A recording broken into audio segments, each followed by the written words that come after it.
Então, alguns acham que o livro do Apocalipse é um livro assustador.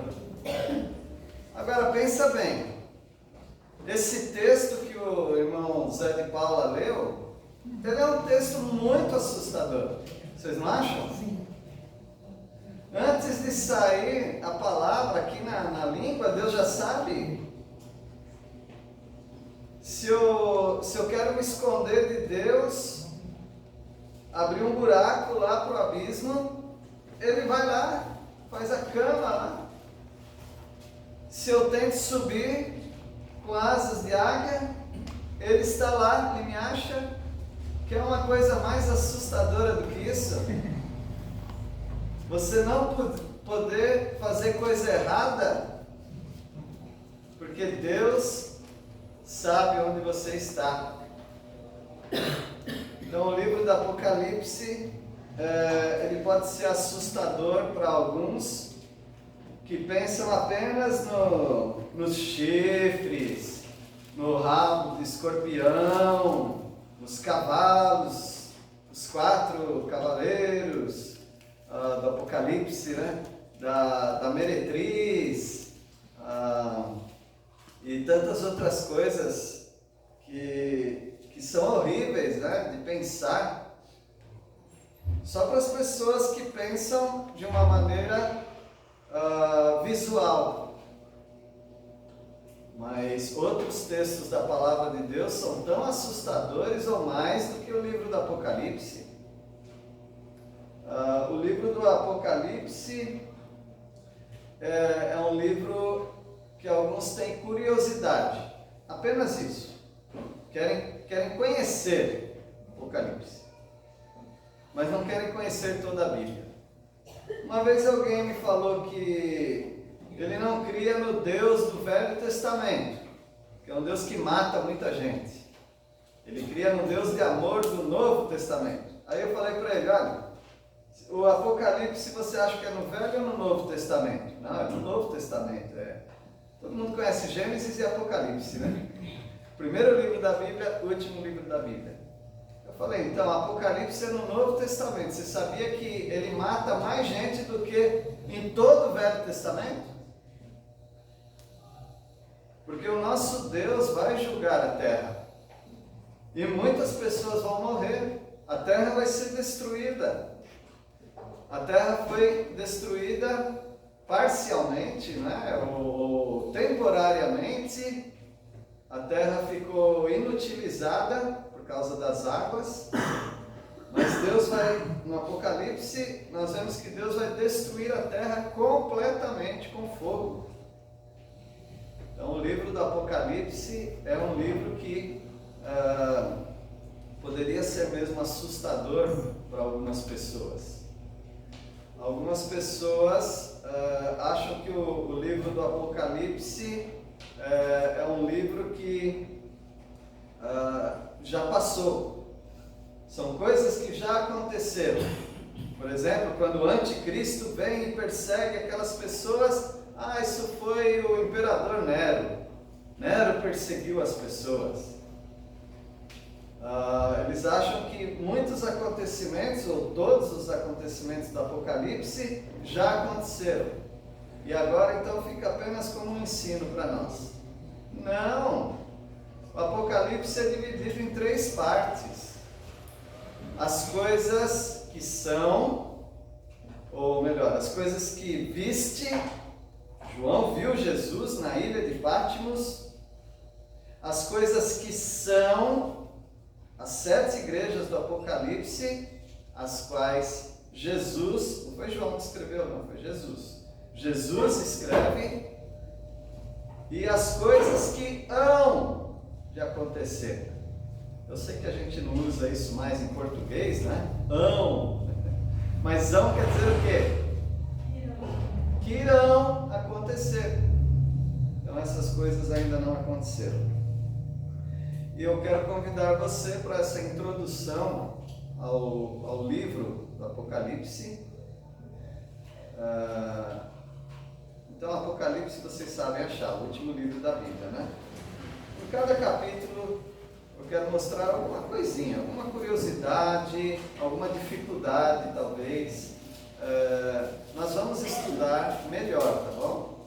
Nós vamos estudar, tirar várias lições de Apocalipse, aprender bastante coisas, mas por enquanto eu quero dar um passeio com vocês, tá bom? No Apocalipse.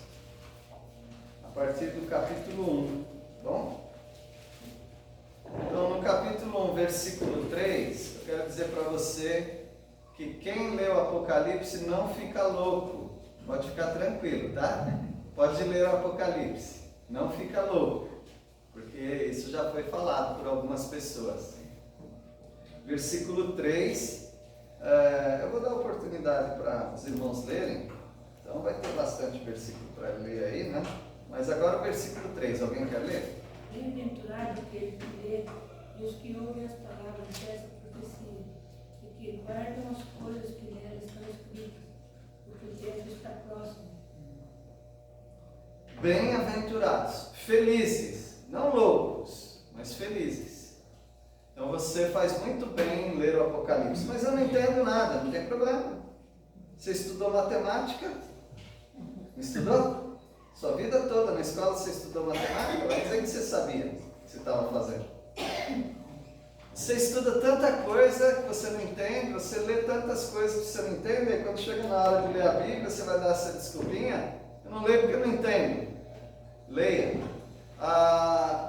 Alguém me disse que a importância de fazer uma criança ler a Bíblia é que ela vai lendo sem entender mesmo.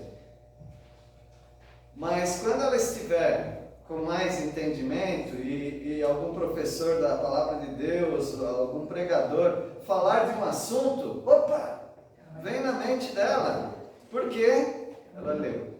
Outra coisa é que o Espírito Santo, ele não trabalha do nada. Deus fez tudo do nada.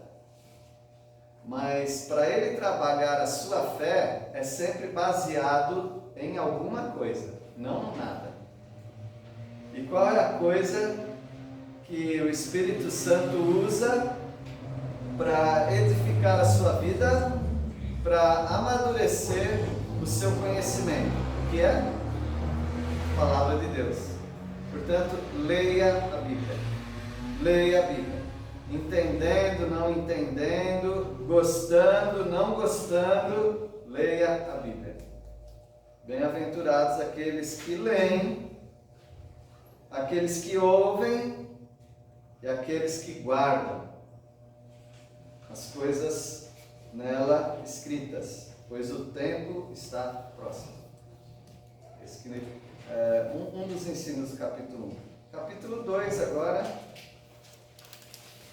Jesus escreve as 7 igrejas que havia naquela região. Essas cidades existem ainda, algumas com outros nomes. Essas igrejas não existem mais, né? Pelo menos na formação original não existem mais. Só que o Senhor Jesus se preocupou com aquelas igrejas e deu exortação para cada uma delas. E para uma delas eu quero enfatizar que é a primeira. Será que é a primeira, a de Éfeso? Capítulo 2, versículos 4 e 5. Alguém pode ler, por favor? Tenho, porém, contra ti que abandonaste o teu primeiro amor. Lembra-te, pois, de onde caíste. Arrepende-te e volta à prática das primeiras obras. E se não, venho a ti e moverei do seu lugar o teu candeeiro, caso não te arrependas. Essa igreja era uma igreja muito amorosa.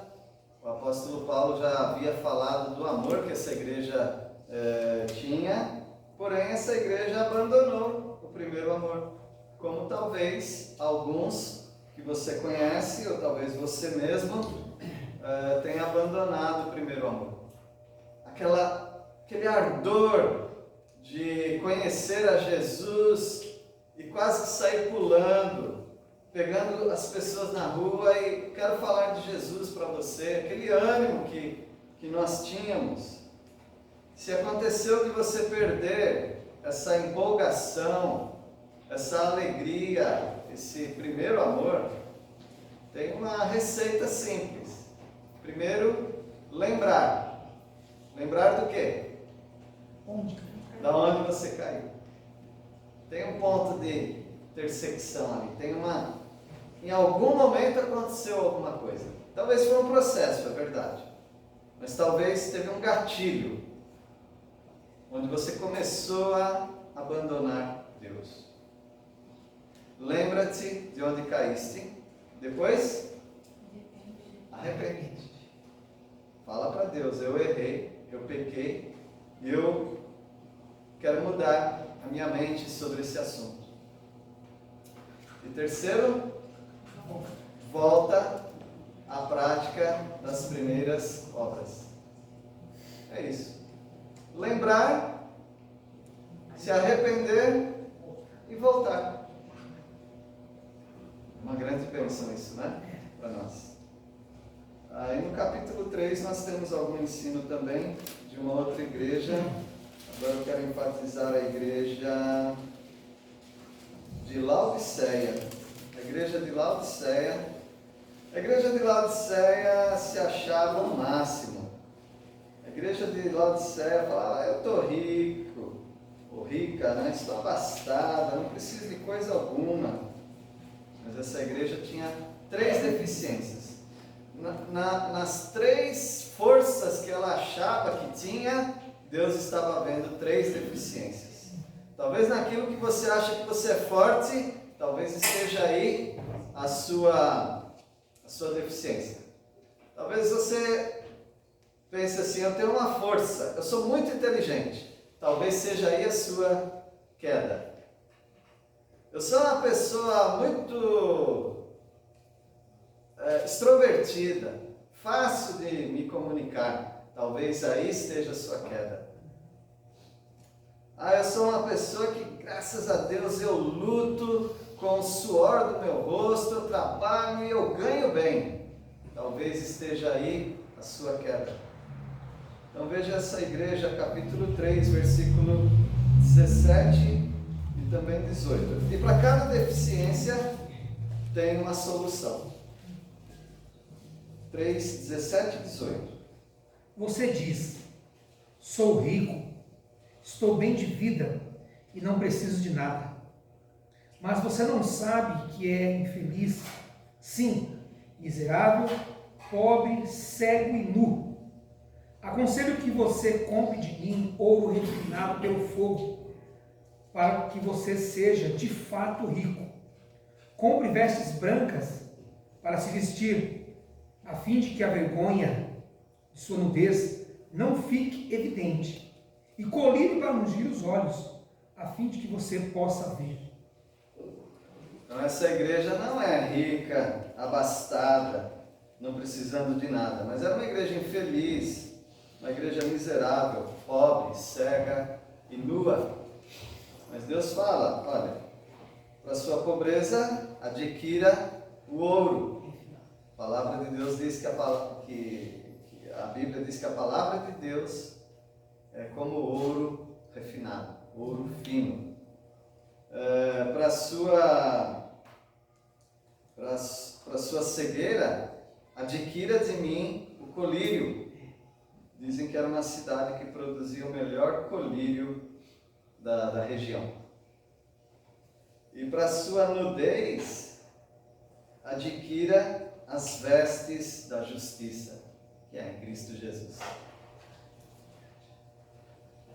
No capítulo 4 tem uma curiosidade aqui, e eu queria chamar a atenção de vocês. Algumas pessoas ficam brigando por alguns termos. Não pode usar esse termo porque isso é do diabo.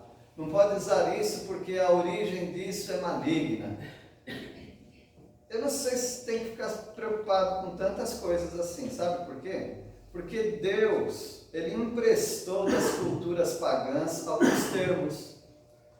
Alguns termos Deus emprestou da cultura pagã, porque a cultura já usava aquele termo. Então Deus acabou usando também aquelas palavras para as pessoas compreenderem. Um exemplo disso é essa palavra que todo mundo usa depois daquela chuva, e vem o céu clareando bem bonito e aparece uma coisa assim no céu. Como é que chama aquilo? Não pode falar íris. Íris não pode falar. Porque íris é da mitologia grega. E alguns vão dizer, mas a Bíblia usa? Não pode ser. A Bíblia usa. E no original mesmo tem esse termo. Não usou outro termo, usou esse aqui. Hades é outra palavra que a Bíblia usa. E Hades também é da mitologia grega. É uma coisa pagã. Nós não cremos naquilo. Mas Deus empresta aquele termo para usar. Então esse é o capítulo 4, versículo 3. Alguém pode ler? E esse que se acha assentado é semelhante no aspecto à pedra de jaspe e de sardônio, e ao redor do trono há um arco-íris semelhante no aspecto à esmeralda. Então alguém falou assim, não, você nunca pode falar arco-íris, porque Íris era uma deusa que ela, no manto dela, todo colorido, ela trazia a mensagem dos deuses para a humanidade. Então você tem que usar o arco da aliança. Olha o arco da aliança. Tá bom, você pode lembrar disso, porque foi assim que Deus usou para Noé. Mas eu só queria mencionar isso para você. Você ficaria um pouco escandalizado em saber quantas coisas que Deus usa da própria cultura que era cultura pagã. No capítulo 5, algo bem curioso é sobre Jesus. Jesus pode ser um cordeiro manso, dócil, que morreu por nós, mas ele pode ser um leão também, que vem com toda a fúria. Então o Senhor Jesus é o cordeiro e o Senhor Jesus é o leão. Capítulo 5, versículo 5, alguém pode ler? E também o versículo 12. Todavia um dos anciãos me disse, não chores, eis que o leão da tribo de Judá, a raiz de Davi, venceu para abrir o livro e os seus 7 selos. Esse leão é forte. Então esse leão venceu para abrir o livro. Agora o 12, digamos. Proclamando em grande voz, digno é o cordeiro que foi morto de receber o poder e riqueza e sabedoria e força e honra e glória e louvor. Então esse cordeiro pode ter sido o cordeiro que alguns falam, tem tanta dó do cordeirinho morto, mas esse aqui é o cordeiro digno que tem todo o poder, a riqueza, a sabedoria e força. Ele não fica devendo nada para o leão. Então nós vemos o Jesus como um cordeiro e o Jesus como um leão também. No capítulo 6, uma grande dúvida que talvez você tenha. Eu me lembro uma vez que surgiu um filme evangélico que passavam para meio que assustar as pessoas, né? Aí o Jonas lembra desse filme, Joãozinho também, né? É o Inferno em Chamas. Inferno em Chamas foi um filme com a tentativa de evangelizar as pessoas, mostrando o inferno, uma produção muito mal feita, né? Hoje em dia, qualquer um ia rir de um filme daquele. Mas a proposta do filme era interessante, embora eu não concorde. A proposta era, se uma pessoa pudesse ficar um minuto no inferno e voltasse, sabe o que ia acontecer? Ela ia se converter. Isso não é totalmente verdade. Pode ser que não. Então não pense que se Deus viesse, aparecesse na frente de alguém, se Jesus viesse a esse mundo e pregasse o Evangelho para uma pessoa, dizendo que ele morreu na cruz, essa pessoa ia se converter. Isso é garantia. O Senhor Jesus falou o contrário. Ele falou, mais bem-aventurados são aqueles que não viram e creram. Porque tem um monte de gente que viu e não creu.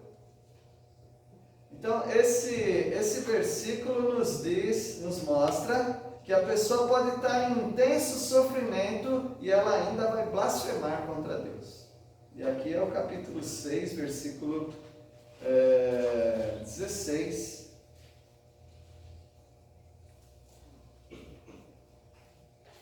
E disseram aos montes e aos rochedos: caí sobre nós e escondei-nos da face daquele que se assenta no trono e da ira do Cordeiro. Eles preferem ser esmagados por uma rocha a se converterem a Deus. Eles preferem se esconder de Deus que está trazendo aquela ira. O Cordeiro de Deus está trazendo aquela ira, o próprio Deus Pai, mas eles preferem se esconder de Deus. Adão preferiu se esconder de Deus em vez de se aparecer e dizer: eu pequei. Então assim é o ser humano. O ser humano prefere se afastar de Deus a se arrepender. No capítulo 7 tem algumas curiosidades aqui, porque assim que a igreja for arrebatada, de cara, logo 144 mil judeus vão se converter. Nós não sabemos quem dos judeus hoje, quem é de qual e qual tribo, nós não sabemos, mas na tribulação Deus vai restaurar e dividir os judeus nas 12 tribos, porque Deus sabe. Eu não sei como Ele vai fazer isso, mas para Deus nada é difícil. E 12 mil judeus de cada tribo vão testemunhar para o mundo todo sobre o Evangelho de Cristo Jesus. Graças a Deus. Por isso, vale a pena sempre orar pelos judeus. Agora, a curiosidade é porque são 12 mil de cada tribo. Só que tem uma tribo aqui que não... Duas tribos que não aparecem. A tribo de Efraim não apareceu. Parece que Deus não queria dar esse privilégio de aparecer a tribo de Efraim aqui, porque foi uma tribo muito idólatra. E ela colocou no lugar o nome de alguém que não era uma tribo. Era o José do Egito. E há uma outra tribo aqui que não aparece, é a tribo de Dan. Porque Dan também foi muito idólatra. Mais do que as outras tribos. E aí Deus coloca no lugar o nome de alguém que não era uma tribo, Levi. Era uma tribo sacerdotal. Então, no capítulo 7 de Apocalipse, versículo 8, alguém pode ler? Da tribo de Zebulon, 12 mil, da tribo de José, 12 mil, da tribo de Benjamim foram selados 12 mil. Levi está no 7. É o Levi está no 7. E José aqui no capítulo 8, né? No versículo 8. No capítulo 8, algo que eu já tenho falado para os irmãos, né? Nunca, pelo menos nessa igreja aqui, nunca, só se você quiser, né? Não posso brincar. Mas você já é bem instruído de nunca falar do nosso planeta Terra como Mãe Natureza, Mãe Terra. Nunca use esses termos. Porque ao usar esse termo, você está como o mundo, tentando empurrar todo mundo para o panteísmo. Deus é tudo, tudo é Deus. Se você não quiser comer carne, churrasco, não tem problema. Mas se você não comer porque você tem dó dos animaizinhos, você está com problema. Problema do panteísmo. Se você achar que você tem uma ligação aos animais, você tem um problema aí. E o mundo está tentando te levar para isso, tá bom? No capítulo... Aí você quer salvar o planeta. Nós precisamos salvar o planeta. Alguns falaram assim: a humanidade tem que morrer para salvar o planeta. O planeta foi feito para quê? Eles falam que o planeta é a mãe natureza, é a mãe terra, que precisa ser adorada. Mas o Senhor, Ele está falando, então antes de você ficar muito, muito preocupado com a floresta e queimadas, não é para sair tacando fogo nas coisas, sujando as ruas e rios, não.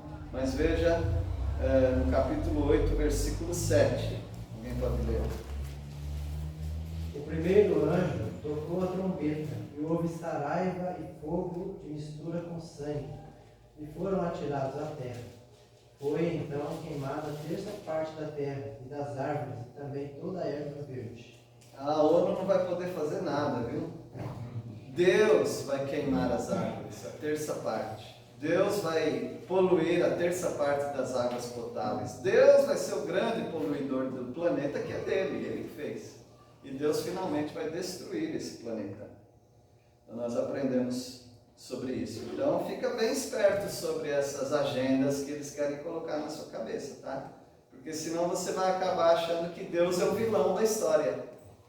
Mas é o mundo que é pecador e não quer aceitar. Está adorando a criação em lugar do Criador. Isso é pecado. No capítulo 9, nós vemos que as pessoas, mesmo debaixo de muito sofrimento, elas não se arrependem. Nós já vimos isso de certa forma, né? Mas no capítulo 9, versículo 20, quem pode ler? Os outros homens, aqueles que não foram mortos por esses flagelos, não se arrependeram das obras das suas mãos, deixando de adorar os demônios e os ídolos de ouro, de prata, de cobre, de pedra e de pau, que nem podem ver, nem ouvir, nem andar. O mundo só vai piorar e as pessoas sempre vão ser idólatras. Também leia, Ronaldo, no versículo 21. Nem ainda se arrependeram dos seus assassinos, nem das suas feitiçarias, nem da sua prostituição, nem dos seus furtos. Nada resolve esse mundo. Nada. Porque o problema está aqui no coração. É uma luta contra Deus. No capítulo 10, você vai descobrir algo que você já conhece. A palavra de Deus é uma delícia. Ela é doce. Ah, mas a palavra de Deus é doce quando você coloca na boca. Quando você engole, ela fica amarga. Por que isso? Porque quando você coloca, figuradamente, quando você coloca a palavra de Deus na sua boca, ela é doce porque é aquele contato que você tem com a palavra de Deus, que é mais doce do que o mel, do que o destilar dos favos. Mas quando você começa a refletir mesmo na palavra de Deus e pensar o que vai acontecer com seus familiares queridos que não têm Jesus como Salvador, os seus amigos que não se arrependeram de seus pecados, aí ela fica bem amarga. E foi isso que João sentiu também. Capítulo 10, versículo 10.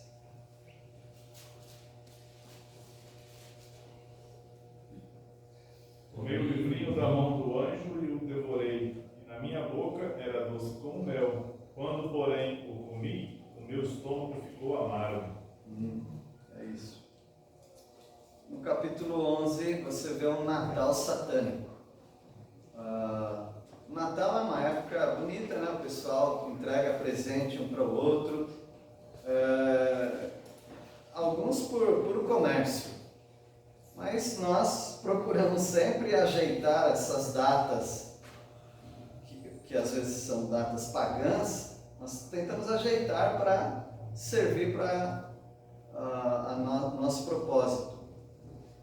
Nós entregamos presentes, assim como Jesus recebeu presentes, coisas assim. Mas haverá uma grande alegria no mundo quando dois homens justos, pregadores da palavra aqui no mundo, eles forem mortos e os corpos deles ficarão numa praça e as pessoas ficarão tão empolgadas com aquilo, tão alegres, e o mundo inteiro vai saber. Eu imagino os comentaristas bíblicos no passado, como é que o mundo inteiro vai saber? Hoje é coisa mais fácil, né? Internet, drone, tem de tudo, né? Até a televisão já está ultrapassada. Mas veja no capítulo 11, versículo 10. Os que habitam assentam sobre a terra se alegram por causa deles. Realizarão festas e enviarão presentes uns aos outros, porquanto esses dois profetas atormentaram os que moram sobre a terra. Então, não pense que as pessoas, por causa do grande sofrimento, vão ficar boazinhas, vão se arrepender. Não, elas vão odiar a Deus e todos aqueles que pregarem a palavra de Deus, como aqui nós vemos essa festa diabólica, né? No capítulo, esse foi o capítulo 11. No capítulo 12, nós vemos uma mulher, e essa mulher, ela é protegida por Deus por 3 anos e meio. Essa mulher é a nação de Israel. Aqueles que acham que Deus não vai trabalhar mais com a nação de Israel, aqui nós sabemos, Deus vai voltar a trabalhar com a nação de Israel e vai proteger a nação de Israel. 2/3 de Israel que viverem nesse período vão morrer, mas 1/3 vai ficar até o fim e todos serão salvos, conforme Romanos 11:26. Todo Israel será salvo. E Deus tem que proteger, porque se não proteger, o anticristo e todo o seu exército vai acabar com Israel. Mas Deus protege. Como Deus sempre protegeu. Deus protegeu no Egito, Deus protegeu na época da rainha Esther, lembram? Deus protegeu nos cativeiros, Deus protegeu na época de Herodes, Deus protegeu na destruição de Jerusalém, Deus protegeu no holocausto do Hitler em 1948, aquelas datas, e Deus protegeu Israel dos palestinos hoje. Deus está protegendo Israel, porque é a menina dos olhos de Deus. Deus cuida de Israel. Esse é o capítulo 12, versículo 14. Não pode ver? E foram dadas à mulher as 2 asas da grande árvore, para que voasse até ao deserto, ao seu lugar, aí onde é sustentado durante um tempo, tempos e metade de um tempo, fora da vista da serpente. No capítulo 13, Deus fala que vai levantar 2 bestas, uma da terra e uma do mar.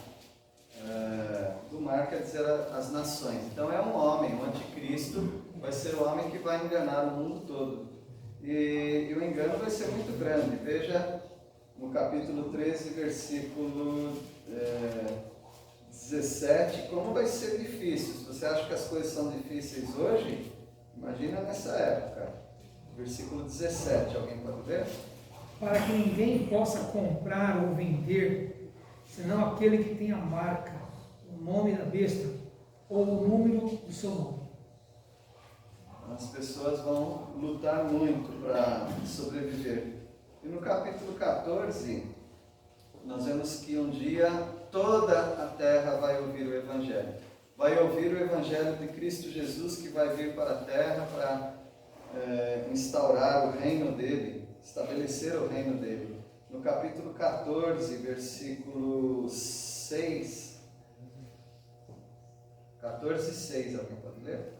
Vi outro anjo voando pelo meio do céu, tendo o evangelho eterno para pregar aos que se assentam sobre a terra, e a cada nação, e tribo, e língua, e povo. Dizendo o que, Joãozinho? Dizendo em grande voz: temei a Deus e dai-lhe glória, pois é chegada a hora do seu juízo, e adorai aquele que fez o céu, e a terra, e o mar, e as fontes das águas. E para alguns não vai adiantar nada temer a Deus, porque já estão perdidos, aceitaram a marca da besta. Mas um dia todo joelho vai se dobrar diante do Rei dos Reis, do Senhor dos Senhores, Jesus Cristo.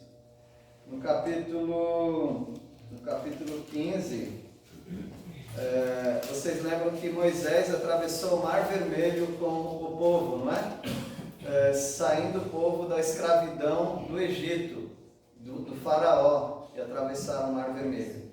Então Deus se lembra disso, e os mártires da tribulação desse período que vai vir, também serão salvos do faraó da época, que vai ser o anticristo, e vão atravessar o mar também. Capítulo 15, versículo 2 e 3.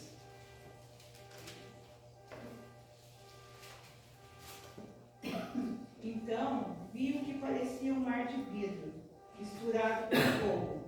Vi também os que conseguiram derrotar o monstro e a sua imagem, e também o monstro que tem o nome representado pelo número. Eles estavam de pé, perto do mar de vidro, e tocavam as harpas que Deus lhe tinha dado. Cantavam a canção de Moisés, servo de Deus, e a canção do Cordeiro, Senhor Deus Todo-Poderoso. Como são grandes e maravilhosas tuas obras, Rei de todas as nações, como são justos e verdadeiros os teus planos. Assim como Moisés, a irmã também, todos ali cantaram esse cântico, um dia os servos do Senhor, vindo da tribulação, vão cantar o cântico de Moisés, passando pelo mar, aqui um mar de vidro. No capítulo 16, Satanás e o anticristo vão usar sinais para enganar as pessoas. Eu não digo só enganar, para atrair as pessoas, porque as pessoas vão saber exatamente o que elas estão fazendo, adorando o diabo em vez de adorar a Deus. Capítulo 16, versículo 14.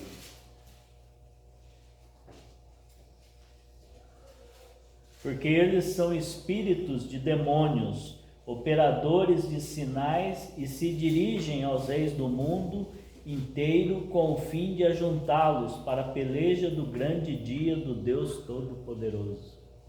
Então não caia muito nas pessoas que podem fazer grandes sinais, curar pessoas e fazer coisas mirabolantes aí, porque Satanás também sabe fazer sinais. Nós não podemos ser enganados.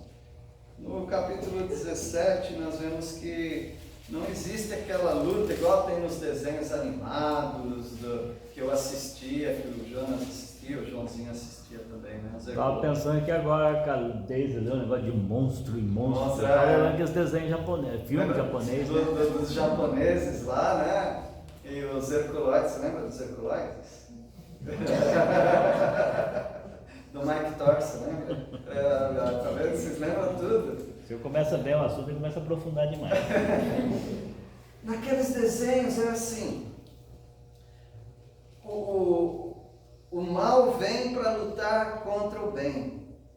O mal nunca ganhava, mas ele saía assim, voando, indo e dizendo com aquela risadona dele: eu voltarei.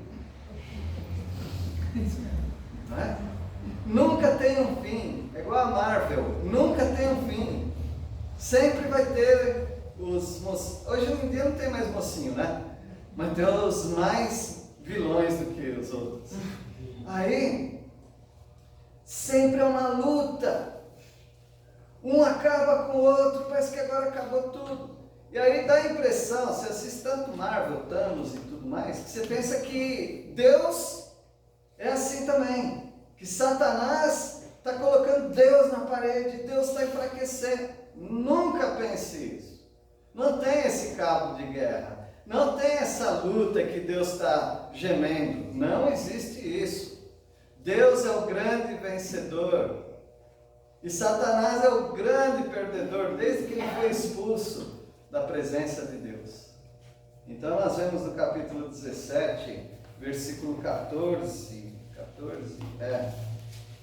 Pode ler aí, por favor. 17, 14. Lutarão contra o Cordeiro, e o Cordeiro os vencerá, pois é o Senhor dos senhores e o Rei dos reis. Serão vencedores também os chamados eleitos e fiéis, que estão com o Cordeiro. Amém. Tem esse negócio de que Deus vai perder, será que Deus vai perder? Tem crente que ainda pensa, já pensou se Jesus caísse lá na tentação do diabo no deserto? Ele não ia cair, você não conhece Jesus, não? Jesus nunca iria pecar. Porque Ele é todo vencedor, Ele é o Rei dos reis, o Senhor dos senhores. Agora no capítulo 18, a grande Babilônia. Por muito tempo as pessoas falavam a grande Babilônia é a igreja católica, por causa do manto vermelho e muitas coisas parecidas com o catolicismo no decorrer dos séculos. Não, a grande Babilônia, a meretriz, não é só esse grupo que eu mencionei, mas todo o ensino errado que existir no mundo. Tudo isso compõe a grande meretriz, a Babilônia. E o que Deus vai fazer com esses ensinos errados que nós sofremos tanto hoje com eles? Versículo 16, 18 e 16, alguém pode ler? Um pouquinho de paciência, irmãos, nós estamos terminando. Dizendo: ai da grande cidade que estava vestida de linho finíssimo, de púrpura e de escarlata, adornada de ouro e de pedras preciosas e de pérolas. Não vai enganar mais ninguém. Deus vai acabar com todo o ensino errado. Mas por enquanto não pense que isso vai acabar, não. É igual tem uma história de mitologia, você corta a cabeça e aí nasce duas. Hoje você acaba com o ensino, você pensa que acaba com o ensino errado, surge outro e outro e outro. E vai ser assim até quando o Senhor destruir todo o ensino errado. No capítulo 19, aqui é o casamento. O Rodney e a Marcelene vão se casar, né? Mas Jesus também vai se casar. Nós somos a noiva de Jesus. Nós vamos nos casar. Quando a igreja for arrebatada, em algum momento ali, haverá um casamento. E haverá uma festa também. Alguns têm dúvida, né? Nunca chegaram a um acordo sobre isso. Se a festa vai ser no céu mesmo, ou se as festas serão quando Cristo estabelecer o reino dele na terra. Não importa tanto, né? Nós estaremos na festa. Nós seremos a noiva, estaremos na festa. E o capítulo 19, versículo 9.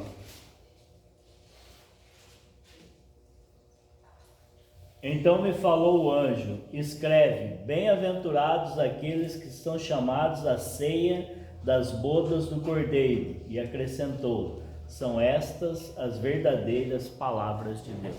Isso, e olha a noiva como está bonita. Versículos 7 e 8 também, Joãozinho. Alegremo-nos, exultemos e demos-lhe a glória, porque são chegadas as bodas do Cordeiro, cuja esposa a si mesmo já se ataviou, pois lhe foi dado vestir-se de linho finíssimo, resplandecente e puro, porque o linho finíssimo são os atos de justiça dos santos. Amém, graças a Deus, né? E no capítulo 20 nós vemos algo extraordinário. Satanás estará preso por 1000 anos. E nesses 1000 anos que ele vai estar preso, talvez você pense, então acabou o pecado no mundo. Não. Nós não precisamos do diabo para pecar. E as pessoas que estiverem nesse reino que ainda não se converteram, elas também não precisam do diabo para pecar. Porque elas têm a natureza de Adão. É por isso que você peca. Não é que você não tem, nós não temos natureza do diabo.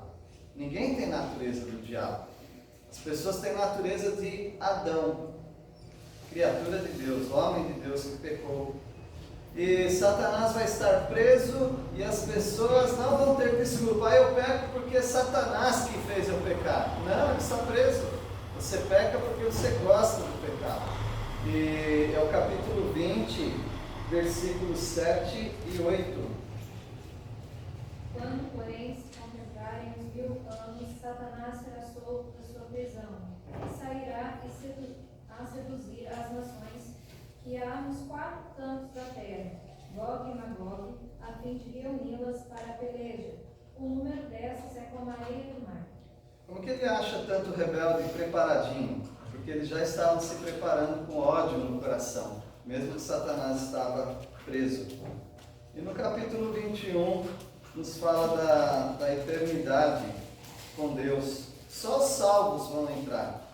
Então, se há alguém aqui que não é salvo por Cristo Jesus e pensa, no final vai dar tudo certo, Deus vai salvar todo mundo. Esse ensino é chamado universalismo. Ele não é bíblico. Não é todo mundo que vai ser salvo. O Senhor Jesus já falou isso, que o caminho largo é o caminho da perdição. O caminho dos salvos para a salvação é um caminho estreito, difícil de andar nele. E veja o capítulo 21, versículo 27. Nela nunca jamais penetrará coisa alguma contaminada, nem o que pratica abominação e mentira, mas somente os escritos no livro da vida do Cordeiro. Só os salvos, né? E encerrando, porque tem 22 capítulos, né? O Apocalipse. Será que esse livro é de verdade mesmo? Será que dá para confiar nesse livro? Acredite. Acredite na palavra de Deus, porque se esse livro não for verdadeiro, nada mais da Bíblia é verdadeiro. Sabe por quê? Pelo simples fato de que quem escreveu, agora não tem mais desculpa, né? As pessoas falam, eu não acredito na Bíblia, que foi escrita por homens. Mas você não conhece o livro do Apocalipse, que foi escrito por Jesus. Se você não acredita no livro do Apocalipse, você não acredita em Jesus, porque foi ele quem escreveu. Apocalipse 22, 18 e 19. Eu, a todo aquele que ouve as palavras da profecia desse livro, testifico. Se alguém lhes fizer qualquer acréscimo, Deus lhe acrescentará os flagelos escritos neste livro. E se alguém tirar qualquer coisa das palavras do livro desta profecia, Deus tirará a sua parte da árvore da vida, da cidade santa e das coisas que se acham escritas nesse livro. Eu quem? João? Não, Jesus. Esse eu é Jesus. E o versículo 20 nós temos a explicação. Aquele que dá testemunho destas coisas diz. Quem dá o testemunho é João. Não, João não poderia dizer essas palavras que vêm agora. Certamente venho sem demora. É João que vai vir buscar? Não, é Jesus. Certamente venho sem demora. Amém. Vem, Senhor Jesus. Esse é o próprio Jesus escrevendo. A graça do Senhor Jesus seja com todos. Como eu desejo também. Amém? Nós vamos orar agradecendo por esse livro, pela pessoa maravilhosa de Jesus. Senhor, obrigado porque esse é um livro que nos traz muitas bênçãos. Tem tantos detalhes e pudemos ver um pouquinho dessas coisas que aconteceram. Pedimos a Deus que o Senhor nos dê o desejo de ler esse livro, de guardar essas palavras. E muito obrigado, Pai, porque tendo essa bênção especial aos que leem esse livro, que guardam as palavras, nós somos motivados a te servir. Ó Deus, quantos que, se o arrebatamento for hoje, ficarão aqui e sofrerão tanto. E alguns deles nós conhecemos tão bem, e nós não queríamos que isso acontecesse. Mas também, se acontecesse, ó Pai, ainda teriam a oportunidade de aceitar o Cordeiro com muito sofrimento. Ajuda, Pai, que eles compreendam que eles precisam aceitar antes que venha esse sofrimento tão grande para o mundo todo. Nós oramos confiados e agradecidos em Jesus Cristo. Em nome dele que nós oramos. Amém.